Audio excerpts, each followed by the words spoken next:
Good evening, students. So today we are going to learn more about the application of reflection and transmission. So last time we have learned about the coefficients of reflection and transmission, which was the Fresnel's coefficients. And today we'll see more into that. So we'll start with that.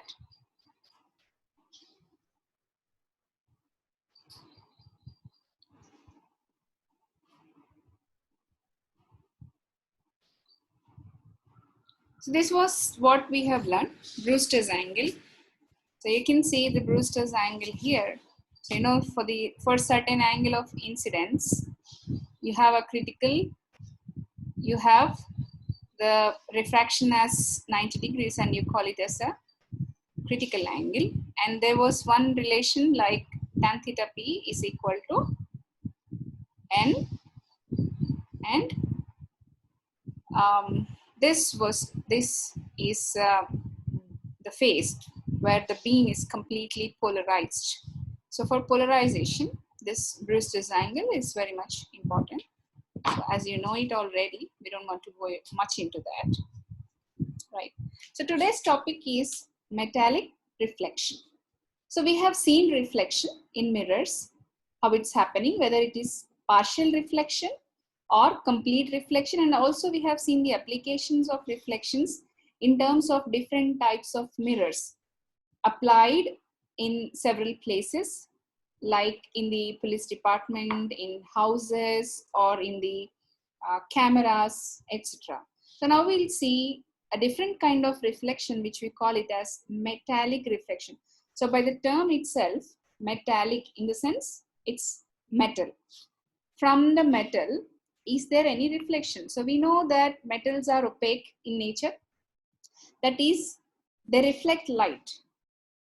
But what about other electromagnetic waves? What is it doing? Is it reflecting or transmitting or stopping? So we'll see into that. We'll look into that. So look at this. Basically, we can consider there is a light source. And when it is falling on to the metal. So metal has a structure like this, a crystal structure.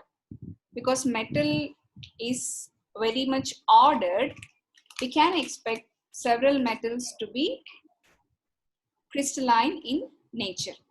So they have some energy, some Fermi energy here, EF, you can see. So there are several energies here, excitation energies. And then when light is falling onto the surface of this metal, you can see this metal is reflecting some light and then it starts shining. So look at any surface of the metals, you will see that. But it depends on the surface nature of the metal. And you can see this, what's happening. So certain wavelength is focused on the metal, and then what's happening, a part of its radiation is attenuated. Attenuated in the sense, I told you attenuation means stopping or being stopped. So radiation is being stopped by the metal. Why? Due to the energy loss from lattice vibrations. So we know about the lattice vibrations also in solid state physics. We have seen there are lattice vibrations in crystals. So from that, we have excitation of electrons also from the valence band to conduction band. And then all these things are resulting in the energy loss of the wave, and we call it as attenuation. Also, we know that there is overlap of valence band and conduction band, or a partially filled valence band, which leads to conduction of electrons to energy levels above the Fermi level. So what's happening? So when this radiation is encountering any metal surface, or this radiation is allowed to fall onto the metal surface, what is happening? You can see this relation, I is equal to I naught exponential minus 4 pi kz by lambda, or kt, we can say kt by lambda. So t will be the thickness of the metal, or the Z is the thickness of the metal. And then you know what is I naught? It is the maximum intensity of the incident wave, and this is the intensity of the resultant wave which is coming outside after the interaction with the metal. So we have the damping constant, and we have the, or also we call it as the extinction coefficient. So this K will describe how the metal is efficient for light damping, or is it efficient for reflecting. Now see, this, if this is the metal, so you have incident light I naught with a maximum I, and then after being transmitted, you're getting I, and the thickness, there is a thickness Z. So symbolically we have put Z here to represent the atomic number, because more the thickness, more is the attenuation, you know that. It depends on the density of the material. And we have the transmittance, capital T. How much is the transmittance? It is the intensity which we get out of the material to the intensity initially which we have incident on the metal. So I by I naught is the transmittance. And then what is the, we have the energy absorbed here, which is equal to 1 by alpha, or is equal to lambda by 4k. So this is the another relationship between the incident and the transmitted wave. So say the properties of metallic reflection. What are the properties? Metals have high reflectivity. This is related to high damping constant, which leads to a short distance crossed by the light. And then some metals have low refractive index. And according to Snell's law, what's happening? Don't touch my book. Sorry.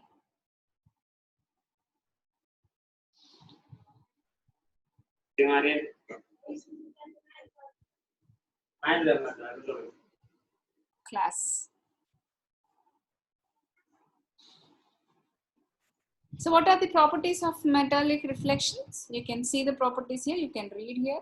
So some metals have low refractive index, and then some have high refractive index, which are obeying according to the Snell's law. You can see that. And then the feature of this reflectivity will tell why some materials like silver, gold, and copper towards incidence of electromagnetic radiation. So how they behave with respect to electromagnetic radiation can be explained with the help of studying about reflectivity and transmittance in these metals. So we'll see what is that. Now, see here, we have incident light onto the metal. So there is some electromagnetic wave, some part of it going into the metal. You can see this wave here on the metal on your right hand side. So there's a wave here with greater amplitude, and it's getting damped slowly, it's just diminishing. So with respect to the thickness of the material, it can be decided whether the electromagnetic wave is completely coming out of the material or it's just getting vanished. So this vanishing property is nothing but our attenuation. And there is partial reflection from this metal surface, the reflected light.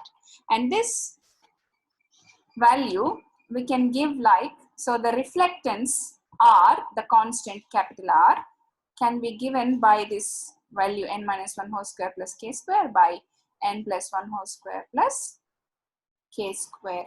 So these are the reflectance and transmittance coefficients which we have tried to solve in the previous classes. So they are the same. They are nothing new. They are the same. Okay. So we will read about the reflectance of these metallic surfaces or metals. And is it applied anywhere? Is it applicable anywhere? So you can see here. What are the applications? This can be applied on metallic coatings, which is expected that metal reflect light in a wide range of wavelengths. In the sense, you see the color of a substance depending on the reflection. So when you incident white light onto something, it can absorb shorter wavelengths or higher wavelengths, and it will reflect the remaining. And the color of the material is what you see. I mean, the wavelength which is reaching your eyes is the color of that material. So you see something red, in the sense that material is able to absorb all the wavelengths except for red. So it is able to reflect red or transmit it. Sometimes transmittance is also happening, like the heating objects. So they are luminous on their own, and they start emitting certain wavelength, and that wavelength reaches your eyes, and then you see that there is some color to that surface. So you see the glossy surfaces here, which is shiny. So the glossy surfaces are the reflecting surfaces, and this color depends on the reflecting properties of the metal. So you see here it's the same sky. See here, this is a different color, and see here, there is a different color. So why are the colors different? So it depends on the property of the material with respect to the incident wave, what you are using. So are you using the visible light spectrum, or the IR spectrum, or the UV spectrum? So it all depends. So you read, or you'll try to learn all those things. It's very useful to understand what color they emit. And these metallic colors, I think you can see in your bikes, in cars, or these days we are using them for wall colorings also, or some paintings, and girls will use for nail polish also as this metallic colors. So you have a different color shade in that, which is not very natural. So look at the figure here on this left side. So you have certain wavelength, and then you have certain reflectance, and these different colors are different materials or the metals. The black line is aluminum, and then red is silver, and then blue is gold, and green is copper. And see how they are reflecting. What are the coefficients here? Reflectance coefficients with respect to certain wavelengths. So if you have a particular wavelength, and then according to the reflectance of that metal, you will be able to see that metal in that color. So you know the different colors of these materials in visible light. Aluminium is a bit whitish or a silverish color. Then silver is automatically silver color. Then gold, you have some yellow color. It's metallic yellow. And then copper, you have a bit of pink color, some shade like that. So all these colors, all these shades, they are dependent on the reflectance of the metal. Then, so is there a relationship between reflectance and conductivity? Why? Because metals are conductors. They are very good conductors. So we have to know whether reflectance and conductivity are relating to each other. Yes, there is a relation certainly, which is R is equal to 1 minus 4 under root of nu pi epsilon naught by sigma. So this sigma is the conductivity. So for any metal, this conductivity is here in the denominator. In the sense, you have a lesser conductivity, then the reflectance coefficient will be higher, because this is 1 minus of this thing. So you have greater conductivity than the, you have a lesser conductivity, this value will be a bit greater, and then you have higher R, and you have greater conductivity, this value will be a bit lesser, and you will have higher R. So mu is the light frequency, epsilon is the vacuum permittivity, and sigma is the conductivity. So you can put all these values here, and find out what is the reflectance of a different material with respect to its conductivity, whether they are conductors or non-conductors. So in infrared region, this shows that metals with high reflectance are also are good conductors. So this is in the infrared region. Why? Because frequency term is also coming into the picture. So you put the value of frequency. Frequency is nothing but your wavelength. So with respect to wavelength, you put the value here. With respect to conductivity, put the value here. And you can find out what is the value of R. At higher wavelengths, reflectance is high. And in higher frequencies, reflectivity decreases, which depends on the metal's characteristics. Okay, so next topic is dispersion. So you know this term very well. What is dispersion? You might have done some practicals on this in your degree as well in optics. So you can see here, there is a glass-like sheet here and some light is falling onto this, and then you can see some colors forming here. So clearly or schematically we can show this. This is the white light falling onto a prism, and then this light is split into several colors. You can see all the colors here.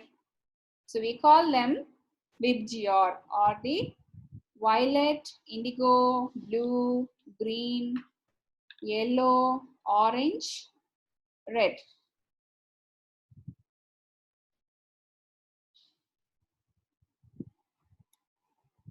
I'll just show you one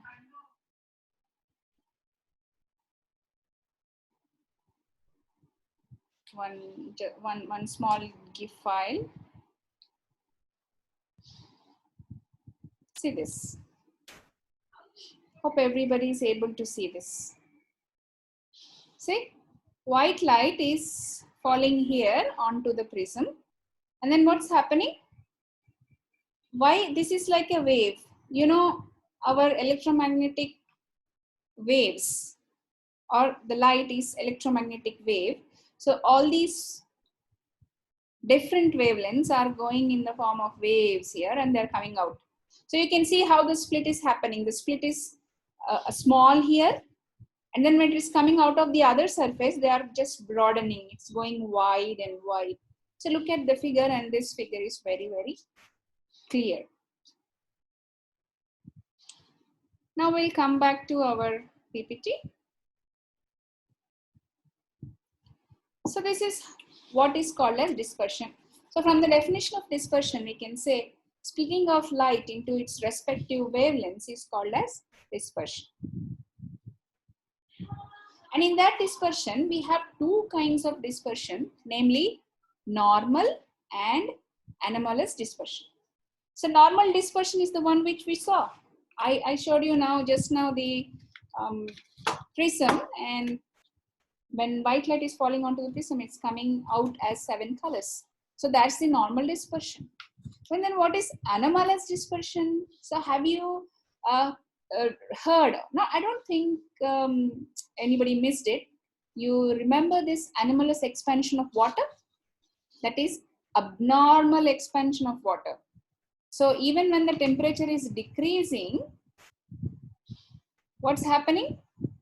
Water is trying to expand instead of decrease. So you call such behavior as anomalous expansion of water. So anomalous means abnormal.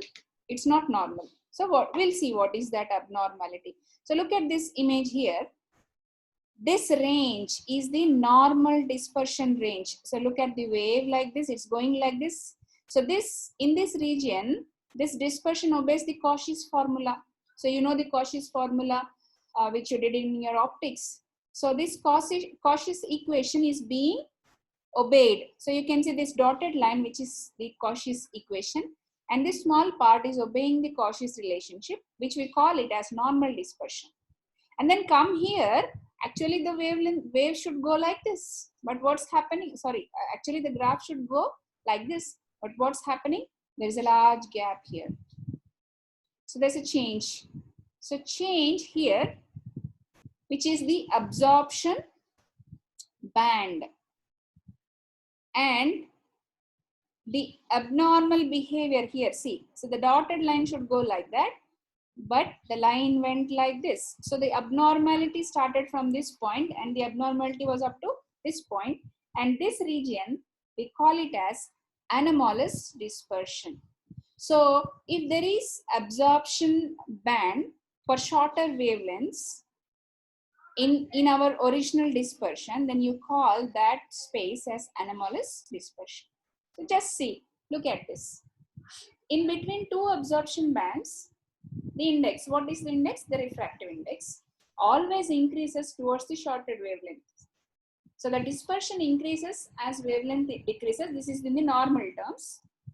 This is normal dispersion, and which is represented by dn by d lambda. So you take a refractive index n and do dn by d lambda, you get the value of dispersion.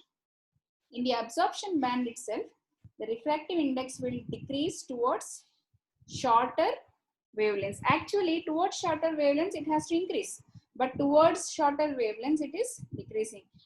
And then this is the normal dispersion.